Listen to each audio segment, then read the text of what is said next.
Para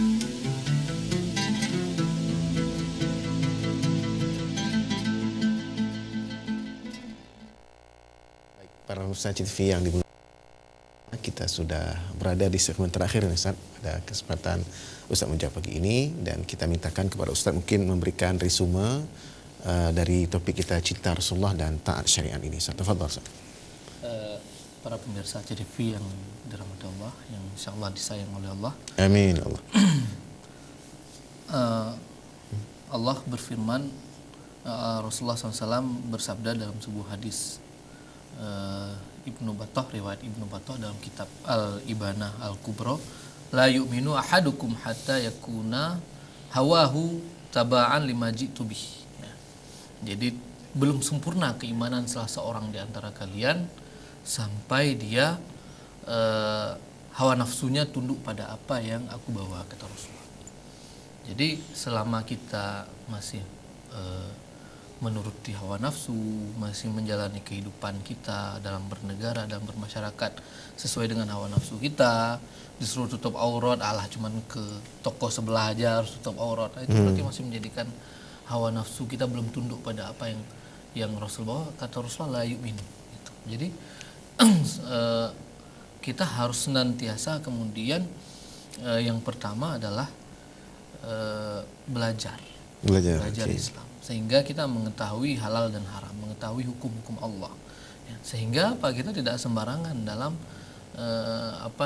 menjalani aktivitas sehari-hari. Kayak sekarang misalnya kan ada ojek online ya. Okay. Nah ini kan teman-teman ini kan lagi berpikir bagaimana supaya kaum muslimah ini, wanita-wanita itu tidak ngojek ke laki-laki, karena kan di sana terjadi khalwat. Betul. Yeah. Sehingga saya dengar mulai dicetuskan ojek wanita, khusus wanita. Terus kemudian ada bis khusus wanita, jadi di situ wanita semua. Gitu. Yeah. Jadi itu sebuah inovasi-inovasi yang tentu harus kita dukung dalam rangka apa? Menjaga ketaatan kepada Allah, kan gitu. Jadi menjadi persoalan juga sekarang ketika muslim ada yang nggak bisa bawa motor ataupun belum bersuami, pergi kemana-mana kan butuh nih naik apa transportasinya gitu. Yeah. Akhirnya aja ada ojek online, naik ojek online. Nah ojek online kan nggak bisa dipilih. Kadang-kadang itu nggak bisa dipilih antara pengojeknya laki-laki atau perempuan, dan perempuan sedikit. Yeah. Ya, supir ojeknya. Nah begitu juga dengan kasus-kasus yang lain ya, misalnya ketika ada orang kemudian dia pengen meninggalkan riba, tapi kemudian dia udah ngambil utang kredit A, kredit B, kredit C gitu kan, ini saya serba salah. Sementara ketika kita dia mau melepaskan diri dari situ, dia harus membayar dihitung cicilannya selama berapa 5 tahun tuh dihitung semua gitu kan. Jadi akhirnya terjadi dilema gitu. Pengen nyelesain, minta hitung semua, tapi nggak diselesain. Tapi selama dia proses itu, dia membayar bunga, dia kemudian melakukan transaksi yang dilarang, yang tidak benar, yang ribawi. Nah, begitu juga di kalangan artis misalnya, kan sekarang lagi gelombang hijrah itu kan sedang luar biasa. Ya, move on. Sudah move on, jadi lagi tren. Yeah. Ya, alhamdulillah, ya, sesuatu yang harus kita apresiasi. Yeah. Ya. Oleh karenanya kaum muslimin, para pemirsa yang dirahmati Allah, jangan sampai kita ketinggalan gitu loh. Ya, artis-artis saja yang kemarin ngajakin orang maksiat, hari ini mereka udah pada hijrah, udah pada taat, anak-anaknya, istri-istrinya udah pada kerudungan, ya, udah mulai berlepas diri dari transaksi ribawi, ya, udah mulai kemudian meninggalkan aktivitas yang dilarang, ya, ikhtilat, gosip, ya, ghibah dan lain-lain itu, dan mereka udah mulai belajar untuk taat.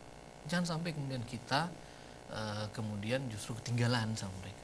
Jadi kita harus justru lebih semangat untuk mempelajari Islam, untuk mentaati Allah, mentaati Rasul, sebagai wujud kecintaan kita kepada Rasulullah. Jadi percuma kita merayakan hari Maulud Nabi, ya, hari kelahiran Nabi setiap tahun, ya. Bahkan di Aceh saya perhatikan 3 bulan berturut-turut gitu. Kalau kemudian tidak membuat kita menjadi orang yang taat, membuat kita menjadi lebih baik, lebih taat kepada Allah dan Rasul. Seharusnya justru itu yang utama. Ya, bagaimana kemudian momentum Maulud Nabi ini kemudian menjadi momentum bagi kita untuk mencintai Nabi dan mengimplementasikannya, mewujudkannya dalam kehidupan kita. Ya, Jadi kalau hari ini dikatakan bahwa masjid sarang teroris, sarang radikal, ya. Orang radikal itu apa ciri-cirinya? Gitu. Orang radikal itu rajin ke masjid, menolak demokrasi, rajin belajar Islam, menolak riba. Itu kan semua ciri-ciri orang taat gitu. Ya, menutup aurat, ya, seperti yang dibuat oleh Australia itu, ciri-ciri teroris. Manjangin jenggot, gitu. Sholatnya ke masjid 5 waktu. Itu semua menunjukkan bahwa yang dimaksudlah orang-orang taat gitu. Dan namanya orang-orang taat itu ya tidak mungkin kemudian tidak ada halangan gitu. Ada cobaan, yaitu cobaan untuk meningkatkan derajat. Kita kuat atau enggak gitu menghadapinya gitu. Ya, jadi jangan kita mencukupkan diri dengan penerapan syariah misalnya di Aceh misalnya. Sementara kita tahu masih banyak wanita yang kemudian tidak menutup aurat dengan sempurna, khalwah dan ikhtilat masih terjadi, pacaran di kalangan muda-mudi masih terjadi, bahkan di kampus itu sering gitu.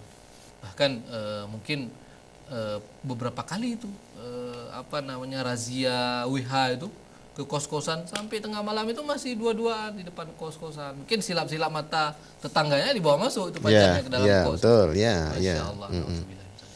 Ya, oleh karenanya kita juga sebagai muslim harus senantiasa care gitu terhadap lingkungan, peduli terhadap lingkungan. Jangan kita biarkan ada kemaksiatan walaupun sekecil apapun di sekitar kita gitu. Harus dicegah.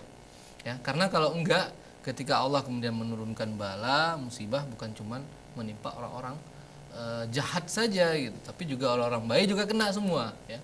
Ya, oleh karenanya kaum muslimin yang dirahmati Allah SWT, sebagai penutup ya, Allah Subhanahu wa taala berfirman dalam surat An-Najmu ayat 34 ayat 3 dan 4, wa ma yantiqu anil hawa in huwa illa wahyu yuha. Tidaklah dia Muhammad ucapkan itu menurut kemauan hawa nafsunya. Ya, sesungguhnya semua ucapannya tidak lain hanyalah wahyu yang diwahyukan. Oleh karenanya apa yang kemudian dibawa oleh Rasulullah kita ambil, kita laksanakan. Karena apa?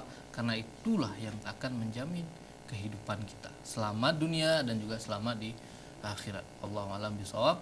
Walafu minkum. Wassalamualaikum warahmatullahi wabarakatuh. Baik, para musyaikh Allah mulakan. Demikian yang bisa disampaikan. Terima kasih atas segala perhatian. Mohon maaf atas segala kekurangan. Kita tutup dengan doa kafaratul majlis. Subhanakallahumma wa bihamdika asyhadu an la ilaha illa anta astaghfiruka wa atubu ilaik. Assalamualaikum warahmatullahi wabarakatuh.